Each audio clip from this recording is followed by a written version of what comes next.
This is the Work at Home Heroes podcast. Your host, Caitlin Pyle, digs deep with people from all over the world who make money from home.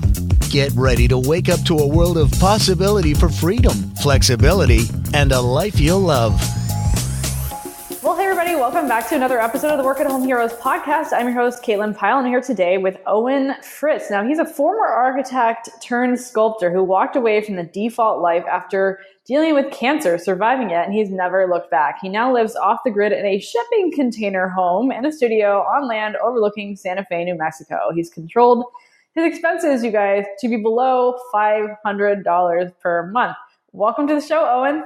Hi, how's it going? Yeah, really good. Super excited to have you on the show. So we're going to need a little bit more detail. We've got about 20, 30 minutes to do that, and I'm really looking forward to it. So you're in the public and private commissioning of sculpture work. Is that correct? Yeah, I was an architect for years. I was trained originally in undergrad as a sculptor and then took some architecture classes at the University of Massachusetts in Amherst, Mass. Suddenly I had this epiphany that architecture is big sculpture. So I followed that path for 15, 20 years. I got to the point where I had my own firm and we were doing pretty big work, commercial architecture, and I always had these components of the jobs that were a budget for art. So I would commission sculptors. I had some pretty world-renowned sculptors on projects I did for Nike and Microsoft and Disney. That was always my favorite part of the project, is working with the sculptors, and I was always like, I should have followed that path. And so then the recession of 2009 just killed that business. Nobody was spending money on high-end corporate interiors and buildings. They were just trying to survive. So I sold my firm. And as you said, I had a bout with cancer. I had skin cancer, and it was kind of halfway through stage 2C, had operations and this and that. I mean, these things happened at the same time, the recession and the cancer. When I got the clear bill of health after the cancer thing, I said, I'm not going to do that anymore. I'm going to do what I want. And the recession had killed the business anyway. So I sold everything. I went to India for 5 months. I don't know, found myself, if you will. I actually really got into yoga and meditation at that time and was no longer interested in material drive as I had been before. That set the course to do what I really wanted to do, which was make artistic-based sculpture. But I had, at that point, a really nice little black book of clients that were used to spending good budget numbers. And so I immediately engaged in doing large work, which was not what was happening in college and undergrad. I was doing smaller stuff at that point. And, after I kind of came back to sculpture, I said, I'm just going to do big public stuff and see how it goes. So that's what I do now. And I'm blessed to have amazing clients around the world and do a couple big projects every year. And that gets me enough when you divide it out over 12 months to the figures that you're talking about there. Because we're still in a point where I'm building the studio, the second studio. There's a lot of costs. So a lot of the money goes into building the studio and materials. And we now have a price of steel and aluminum that's pushing 2 times what it was 3 months ago. Cost of materials is way up. And so at the end of the day, I have a pretty modest income. But the way that my partner and I have structured how we're living up here, we have been paying cash for everything. And so we literally have a Verizon bill, car and business insurance, and we have to haul water out here. So we have to buy our water from the county of Santa Fe at $0.01 a gallon, which is not too bad. And that's really it. I mean, we got food, obviously, but our living expenses are so small that we can afford to live this amazing lifestyle. Wow, this is so crazy. We've never had anybody like you on our show before. So this is really, really cool. So we teach people how to make more money. In the meantime, you've walked away from the world of money, but you're still making it work and living an incredible lifestyle. And in your application, you said you would actually, so you had the cancer and that you flatlined on the operating table. I got to hear about this. It's not like, we read these books that are about seeing the white light at the end of the tunnel and meeting all the spirits. And I subscribe to all that. However, that's not what happened to me. I went in for the removal of all the lymph nodes under my left armpit. I was on the table for, I guess, maybe half hour, 45 minutes. They had done the majority of the extraction, and they did that to make sure that there was not going to be any cancer in any of those. And luckily, there was not. They removed all the cancer in the tumor. However, as they had finished up in this pile of my previously part of my body material is sitting on a stainless steel or whatever chrome tray next to me, I went through this kind of weird, like whirly sensation is all I can remember. And I sat bolt upright, wide awake in the middle of this, under full anesthesia. And I saw that little tray of stuff. I looked around. I remember seeing my oncologist's face, and then the gas mask thing comes over my face, and I go back down. So I had this kind of weird, dreamy memory of that for a couple days afterwards. And it was, in a way, haunting me. So I asked my oncologist a couple of days later, I go, listen, I had this weird dream that keeps occurring. He goes, well, actually, this is what happened. And he told me, yeah, you, for a microsecond there, you flatlined, and then you sat bolt upright. I like to attribute that experience as kind of this turning point in my life. I've had an amazing life and a lot of situations where in different sports events and driving cars too fast and stuff that accidents have happened. I cheated death, if you will. I'm a cat that used up 8 of his lives. And then that was like the 9th life. And this epiphany was just that I'm not going to drive myself stressful anymore. I'm going to really enjoy friends and family. All the stuff that we love to hear the stories of, it got into me after that experience. I'm like, oh, I'm just going to do this. That's just the end of it. I'm not going to stress myself out. I really don't get angry. I figure stuff out. And I don't know, I'm as happy as I've ever been in my life. I don't know, that answer your question? Did that give you enough? Yeah, absolutely. I know that our listeners are curious. How old are you, Owen? I'm 54, and I have my birthday at Burning Man every year since I've been going, which is another entire facet of guiding my life to where it is having participated as an artist in that event and many, many other art festival events, really since 2009. I've been going to Burning Man since before my architecture firm was sold. But the meaningfulness of it has really been in the last 5 or 6 years when I've contributed deeply to the community in the form of bringing sculptures and contributing and participating on other people's sculptures as well.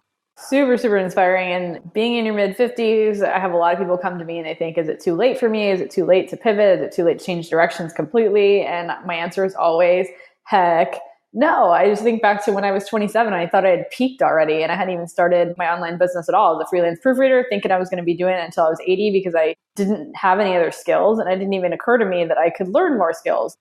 There's a lot of people that are in that same exact boat, thinking that, wherever they are in life, whatever degree they have, for whatever reason, they think they can't do anything differently. But we do. Our choices are our power, and we have to choose that power. Everything we choose will make us into the person we are tomorrow and the next decade and the next 3 decades. Totally agree. I totally agree with you so much, Caitlin, that when I had cancer, I was like, okay, here it is. I guess I've had a great life.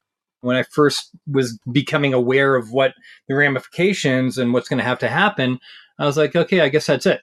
And on the other side of it is this amazing experience that is magnitudes richer emotionally and love-based and health-wise and creativity-wise as well. I mean, as an architect, my firm, we did some amazing projects. And then on the backside of that, now doing this sculpture, it just gets bigger and better all the time.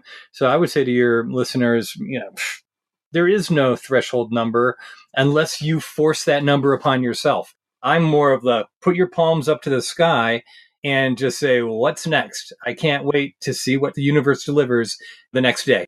It's always more amazing stuff.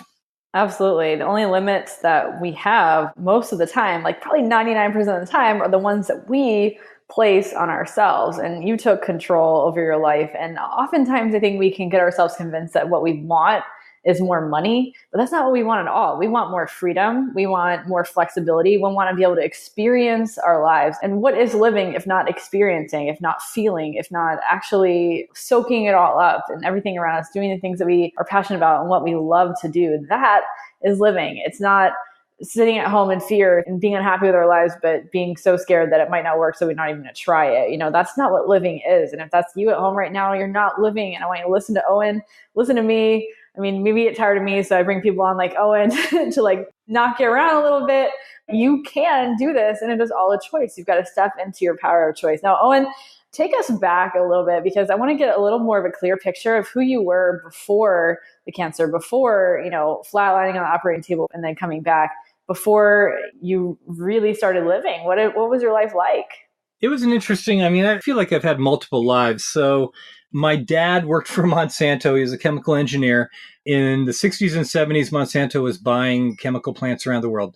This is before they got into ag and the GMOs and all the seed stuff. He's a plastics engineer, so he got offered opportunities to work in chemical plants in Holland, Belgium, and England. So as a kid, as an American, at 4 years old, we moved to Holland, then we moved to Belgium, then we moved to England. And my sister and I, we got put in different international English-speaking schools all the way from elementary school through high school. So we were back and forth to the States a couple times, but ultimately I graduated high school in Antwerp, Belgium. Came back to the States, and I was kind of a little rowdy party dude back then on a motorcycle. So I didn't go right to college. I went to Killington, Vermont, and became a ski instructor. So I played around in that and ultimately was working in Vail, Colorado at the end of that little 4-year junket of getting my yayas out.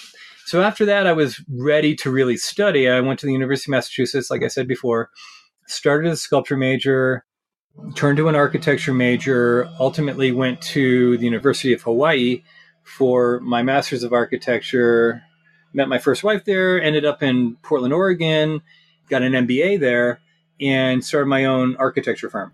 I was this designer-based creative person who chose architecture and had gone through this living all over the place. Where am I going to ground out? Where am I going to establish roots? And I decided to do that in Portland, Oregon.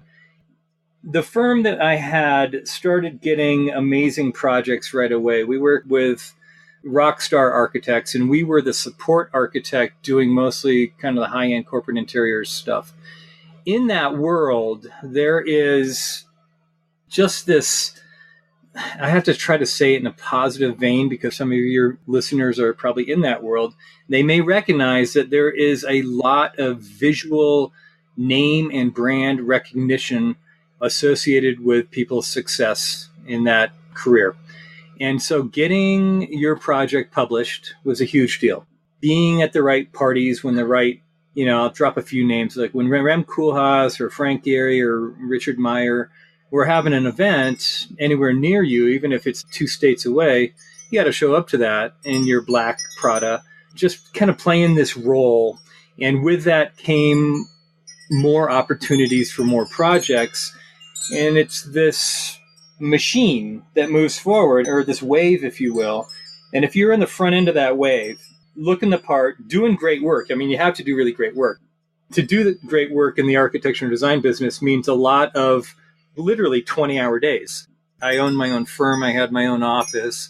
I had a cot in it, and I would spend the night there often, not drive home, just work, do the 17th red line on a set of drawings to make them just perfect so that when it gets built, it's completely photo ready and it gets notoriety, and then the more the projects come. But there's definitely the sense of where I was in the overall career path, this sense that you need to always go to a higher level. I wanted my firm to be up there with the names that I just mentioned, right with them as part of their teams, and eventually where they would be part of my team.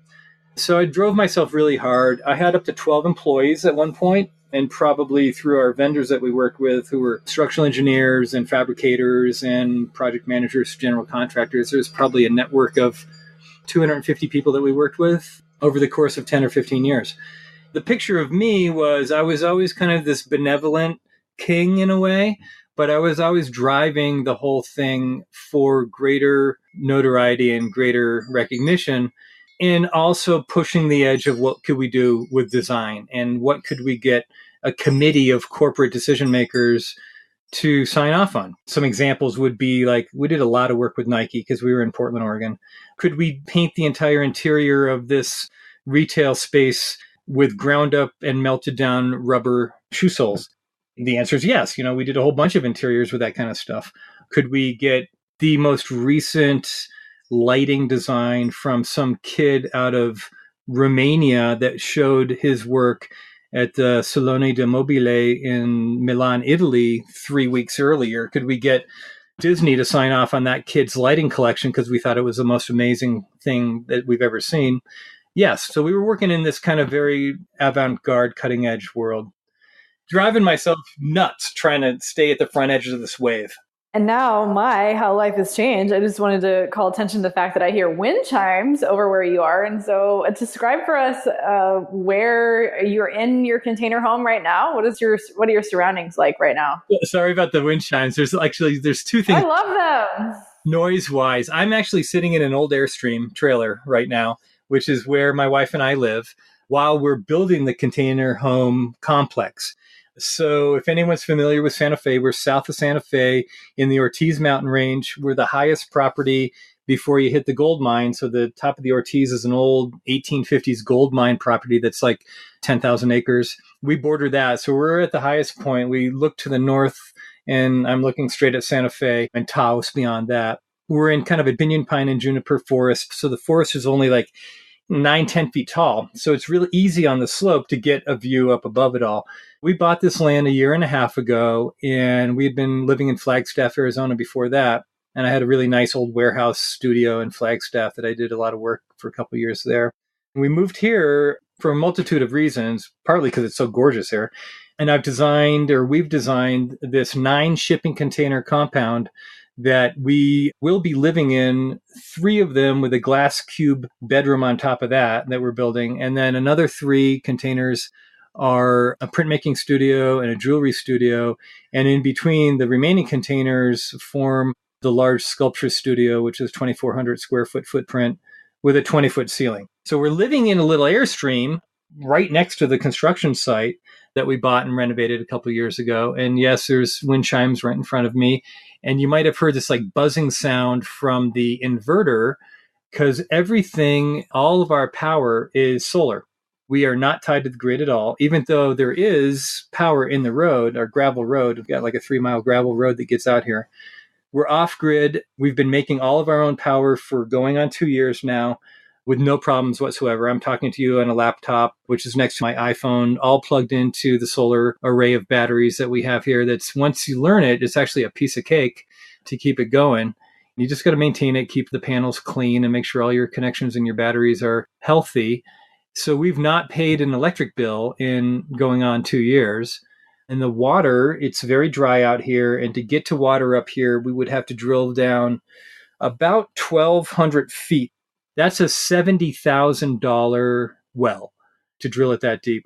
And it's going through layers of uranium deposits. So you've already got kind of a potentially tainted water supply that you have to clean up anyways, to the degree of uranium of all things. So we're currently hauling our water. We have a couple trucks. So I got a old pickup truck, and I throw a big plastic water cube on the back of that holds 275 gallons. And we go down once every 2 weeks and fill that up and bring it up here and transfer it into a storage water container. However, as the buildings get finished, all the roofs will collect water and bring all of that rainwater into 6,000 gallons worth of cistern storage. By calculations on an average year, now this is not an average year. It's very dry this year. We've only got maybe 15% of average. It's almost as potentially dangerous here as it is in Northern California. But our roof gathering on an average year here is about close to 40,000 gallons.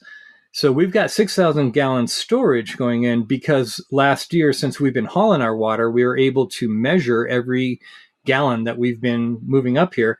Last year, the 2 of us used about 5,500 gallons, nothing. So we've got 40,000 gallons potential coming off of our roofs. So we never will have to drill a well. I mean, unless the whole sky dries up to 0 around this area, even in this really low, dry situation this year, we'll be fine once that whole system is in place. So we're building all of that, and it's being done. The containers are being done. They're all painted kind of a neutral, warm gray, which is the color of the juniper tree trunks. So it kind of blends into the landscape. And then we got lots of glass going in, and we're paying for everything as we go. So as I sell sculptures, and as my partner, she's a poet and a writer, and she also is an artist in her own right. So as we do these projects, and they're mostly public projects, we get paid slowly. It's always like a 90-day payment. We've been pouring everything into the land and into the structures, and we have 0 debt. So that helps on this really low monthly overhead that we get to live in. That's amazing. And I'm so encouraged, and I know our listeners are encouraged as well, that there's so many different ways to live. And I'm actually really curious, Owen, how it was when you were making the transition and you're kind of going to India, finding yourself, going through all these life changes. What was it like for other people in your network, your past peer group, so to speak? What kind of reaction did they have to making this change in your life, these massive changes? Yeah, this is a great question. It's actually kind of a funny one, and I get to tell this one at parties and stuff. There's a bunch of people up in Portland, Oregon that were part of the architecture and design world who literally somehow it got concocted that I got arrested and went to jail, that I disappeared off the face of the earth and moved out of Portland and was imprisoned.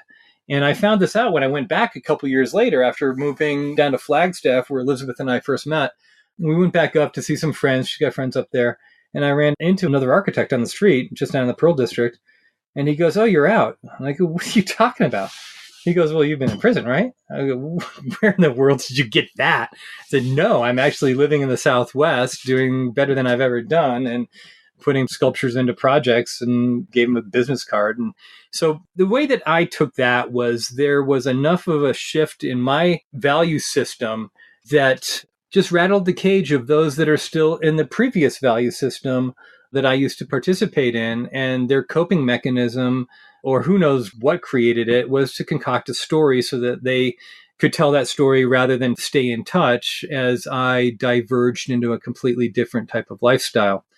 There's plenty of people, like part of the Facebook group, that have followed me all the way along who are so supportive and so, in a way, I don't know if jealous is a word, but they aspire to doing more and more of what I've fully dove into in their lives. I mean, part of it is, we recycle absolutely everything up here. We might make one bag of so-called trash every 6 months, and we take it down to local gas station that we get gas and diesel at. They happily let us put one bag of trash in their dumpster because we completely support their business. Everything else is recycled. And Elizabeth's folks live up in Denver. That's 6 hours away. She goes up there every probably 2 or 3 months. She will take plastics and styrofoam that cannot be recycled in Santa Fe or Albuquerque with her up to Denver and make sure that especially styrofoam gets to the right place so that there's the super minimal impact on the earth from what we're doing. So part of that is something that the folks on Facebook that have been following my path, there's a commitment to that type of thing, has been of high interest to a lot of people. The other thing too is that after I had the cancer, I didn't eat meat anymore. Literally, like when I got out of the operating room and came back, I just didn't have a taste for it. And so I became a vegetarian while I was in recovery. It was just something that, I don't know, occurred to me. And I've always been an animal lover. So then I've become more of a devout vegetarian for animal rights reasons, in addition to the fact that I just can't even smell it. It just turns my stomach now. That's been since 2000, and the cancer was in 2008. So it's been a decade. So I've had a lot of people who are veg curious ask how we do it. And, I'm not the skinniest of people. I'm like a large man. I'm not overweight, but I'm also not as svelte as I used to be. And so people are amazed that I can be kind of the size that I am, and I only eat vegetables. So that's another interesting group of people that followed me and watched me from the days before to what's going on now and have been very supportive. Well, that's excellent. And unfortunately, we're running out of time, so I want to make sure we get to our last question. And I think that's fascinating. And I can tell you as a vegetarian myself, nearly vegan actually, that I eat a wider variety of food than I ever did when I ate meat. And I've been a vegetarian, I guess, going on 9 years. I just passed my 9-year anniversary in July. So I can tell you that I definitely feel better. So, major props. I have one final question I want to make sure that we get an answer to, because it's a question I asked the end of all of our guests. And you faced so many things that would incite so much fear into many of our listeners. And for me, for any normal person, I mean, this kind of stuff is scary, the things that you've gone through and all these transitions you've made. And even going to India for 5 months. I mean, people would be terrified to do that. I know I would be, but you got so much out of it. So the people that are listening to this right now that are listening to your story, but they're just like, yeah, but I'm different. I'm scared. That wouldn't work for me. And I mean, of course, we're not on here telling you got to live like Owen, but, take a step and live the life that you want to live and figure that out. What advice would you have, Owen, for people that are scared to get started? I think the biggest thing, Caitlin, is take little steps and become familiar with that little step. If it's eliminating something from your diet or adding something else to your diet, if it is traveling across the state instead of delving into India, give yourself these little targets and become the master of that target so that it becomes part of your language, of your comfort zone. Go to a hot spring. If you've never been to a natural hot spring, go and show up and get in the water and then leave and then do it again if you like it. That's just using kind of like the first example off the top of my head.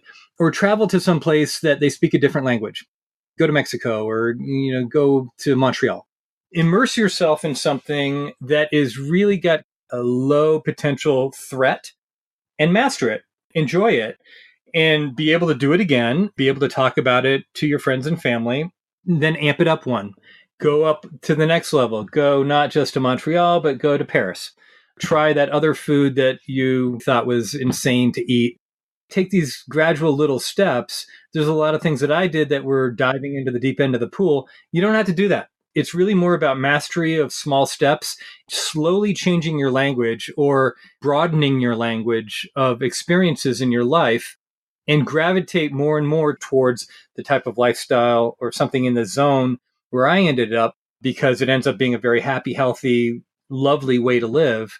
But I think small steps, and compliment yourself, celebrate and give yourself props, build your confidence as you go, but keep going. I never think that there's an end to this. There's never an end to learning. You're never finished. I never want to be finished.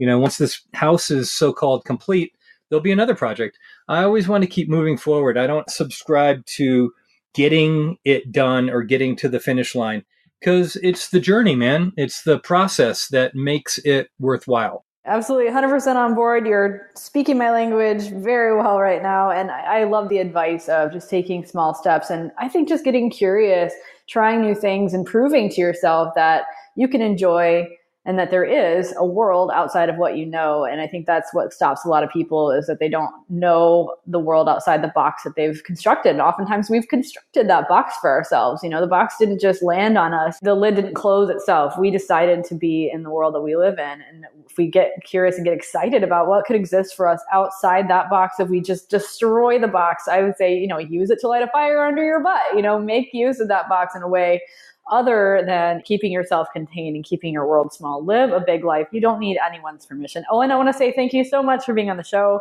with us today. Where can people reach you? We're going to tag you in the Facebook group, but I know you've got other ways for people to get in touch with you. My website is solidcore, solidcore.tv, like television. That's got all my sculpture work. It's got a whole environmental educational program that I created on there as well. That's another whole podcast. Message me through Facebook, which is just Owen Fritts, and I'm sure you got that connection on there. Yeah, I'm always happy to talk to people, and I'm a proponent of making these changes slowly. And, the planet likes this too. Mother Earth loves to see people, in a way, unplug a little bit from the systems that are more challenging to her. Always challenging and questioning what we believe to be true in our lives is how we grow. Thank you so much, Owen. Right on. Thanks, Caitlin. Well, thanks, guys. I sure hope you're enjoying the Work at Home Heroes podcast. I sure enjoy hosting it. I would love it if you'd leave us a review if you've been enjoying it. And of course, you are all invited to join the Work at Home Heroes Facebook community, where we will continue the conversation about working at home and finding your fit. Thanks again, and we'll talk to you next time. Thanks for listening to the Work at Home Heroes podcast with Caitlin Pyle. Be sure to listen to previous episodes at caitlinpyle.co/podcast. While you're there, read the show notes and check out all the great links and resources mentioned in this episode and more. You can also subscribe to the Work at Home Heroes podcast so you'll automatically be notified when our next episode is available. Remember, as Caitlin says, mo skills means mo money.